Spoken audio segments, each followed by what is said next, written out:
क्या विष्णु जी के 10वें अवतार कल्कि का जन्म ऑलरेडी हो चुका है? क्या ये दुनिया सच में 2025 में खत्म होने वाली है? क्या होने वाला है 2025 के बाद? आइए जानते हैं। हिंदू धर्म के अनुसार कलयुग दुनिया के चक्र का एक हिस्सा है जिसमें अधर्म, अशांति और पाप का प्रभाव ज्यादा होता है। कलयुग के अंत के बारे में अलग अलग ग्रंथों में मूल्यांक रूप से वर्णन किए गए हैं। कुछ ग्रंथों के अनुसार कलयुग 4,32,000 वर्षों तक चलता है, जबकि कुछ के अनुसार ये 1200 वर्षों तक का ही होता है। लेकिन सवाल तो यही है कि क्या 2025 तक हम कलयुग के अंत को देखने के लिए तैयार हो सकते हैं? और क्या 2025 में कलयुग सच में खत्म होने वाला है?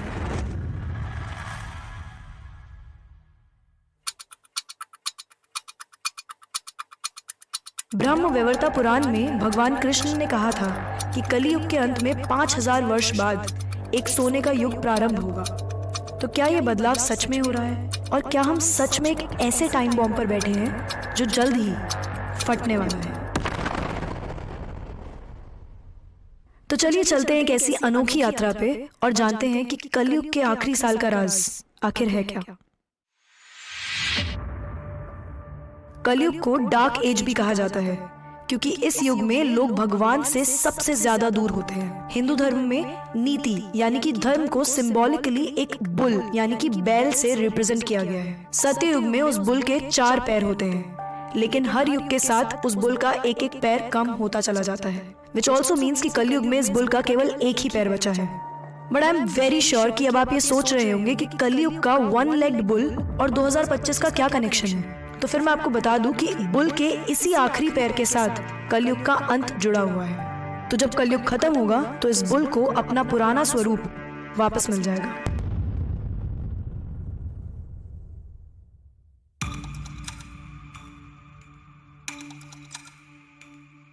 अब अगर हमें कलयुग के अंत को समझना है तो उससे पहले हमें उसकी टाइमलाइन को जानना पड़ेगा। महाभारत में हनुमान जी ने पांडव भीम को युग साइकिल की एक रोचक कहानी सुनाई थी।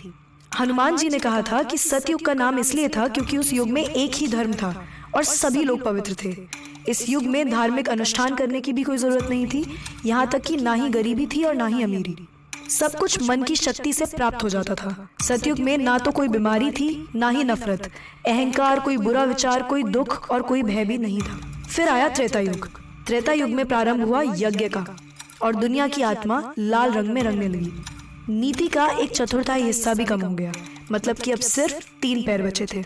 मानवता ने सत्य को खोजने की कोशिश करी और धार्मिक अनुष्ठान शुरू करे।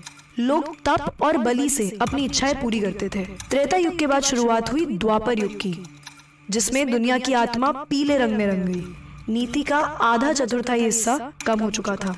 द्वापर युग में वेदों को 4 अंशों में विभाजित किया गया। कुछ लोग 4 वेदों को जानते थे तो कुछ लोगों को उनका ज्ञान कम था। लोगों के मन की शक्ति कम हुई, सत्य की कमी हुई और इच्छाएं, बीमारियां और आपदाएं आने लगी। पर अभी भी आप सोच रहे होंगे कि युग साइकिल की टाइमलाइन का कलयुग के साथ क्या कनेक्शन है। कलयुग उन सभी युगों का अंत है जिनमें धर्म का 1/4 हिस्सा बचा है। और हनुमान जी के वर्णन से हम समझ सकते हैं कि कलयुग में नीति का एक पैर अभी भी बचा हुआ है, जो कि गोल्डन एज यानी कि सोने के युग के आरंभ के साथ फिर से पूरा होगा। इस फैसिनेटिंग टाइमलाइन से हमें ये तो समझ में आ गया है कि अगर हर युग अपने अपने धर्मों और गुणों के साथ चलता है तो कलयुग के अंत में एक नया युग, सतयुग, जरूर आरंभ होता है।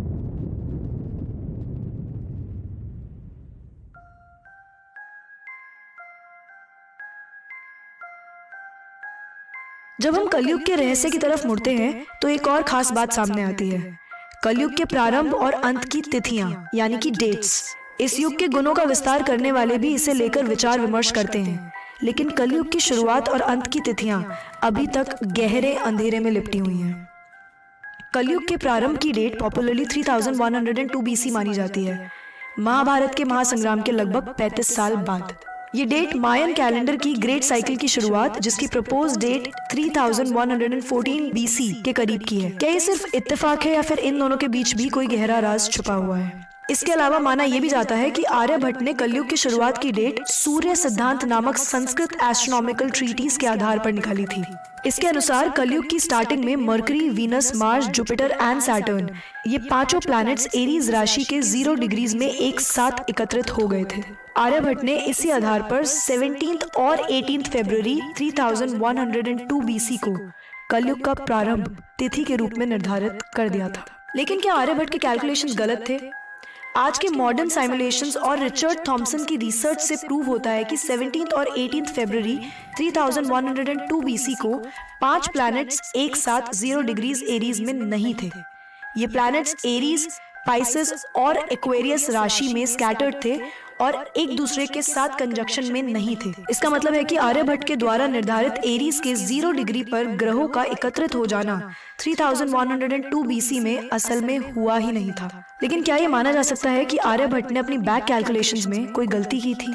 सच तो ये है कि सूर्य सिद्धांत में कहीं भी नहीं लिखा है कि कलयुग के प्रारंभ में ऐसा ग्रह मिलन हुआ था, बल्कि सूर्य सिद्धांत में क्लियरली लिखा गया है कि ग्रह मिलन एरीज के 0 डिग्री में कलयुग के अंत में होता है। इन दिस वे आर्यभट्ट का रिसर्च और कैलकुलेशन था तो लिमिटेड, पर सूर्य सिद्धांत के अकॉर्डिंग उन्होंने एकदम सही तिथि निर्धारित की थी। जैसा कि सूर्य सिद्धांत में लिखा गया है कि ग्रह योगदा सतयुग के अंत में होती है, लेकिन हिंदू ज्योतिष में एक विचलन भी है कि ग्रह योगदा एक डे एंड नाइट ऑफ ब्रह्म के प्रारंभ में होती है, जिसमें 1000 युग साइकिल्स शामिल होते हैं। लेकिन क्या ये 3102 बीसी की कली युग की डेट का कोई सही आधार है? जब इस डेट का किसी भी संस्कृत टेक्स्ट में 500 सी से पहले कोई जिक्र ही नहीं था, तो आर्यभट्ट ने इस डेट को कहां से प्राप्त किया? क्या आर्यभट्ट ने खुद ही इस डेट का कैलकुलेशन लगाया था? टेक्स्ट आर्यभट्टिया में इस डेट का एक सही संदर्भ है, जिसमें आर्यभट्ट ने लिखा है कि ये टेक्स्ट कलयुग के 3600 वर्ष बाद तैयार किया गया था।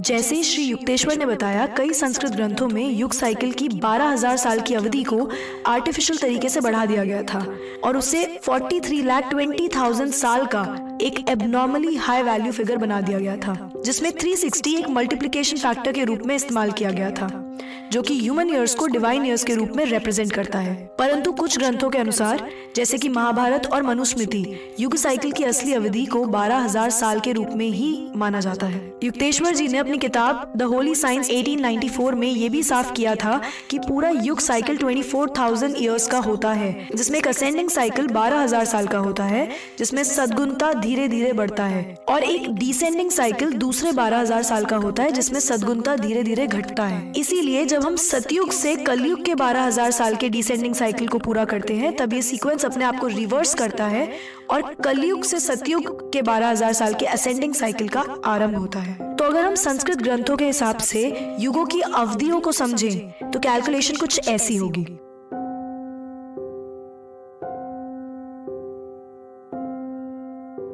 दुनिया के अलग अलग हिस्सों में युग साइकिल की ड्यूरेशन के बारे में अलग अलग जानकारी दी गई है, पर यहाँ पे एक चीज कॉमन देखी जाती है कि हर युग साइकिल की ड्यूरेशन ऑलमोस्ट इक्वल होती है। अकॉर्डिंग टू ज़ोरास्ट्रियन रिलीजन, दुनिया 12,000 वर्ष तक रहती है, जिसको 4 बराबर युगों में बांटा गया है, जिसमें हर युग की ड्यूरेशन 3000 वर्ष होती है।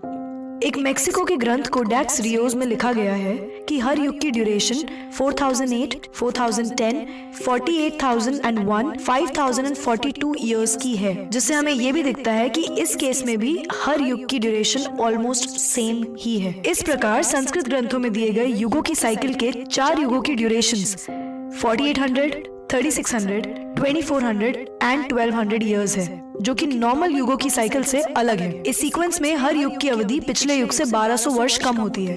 ये एक अर्थमेटिक प्रोग्रेशन है, जो कि प्राकृतिक युगों में बहुत कम पाई जाती है। ये अनियमित सीक्वेंस इस सवाल को उठाता है, क्या युगों के ड्यूरेशंस को जानकारियों के मुताबिक बदला गया है? इंपॉर्टेंट बात यह है कि इस सीक्वेंस में 4 युगों की ड्यूरेशंस का रेशियो 4:3:2:1 है। युग साइकिल की ये टाइमलाइन गोल्डन एज की शुरुआत को 12,607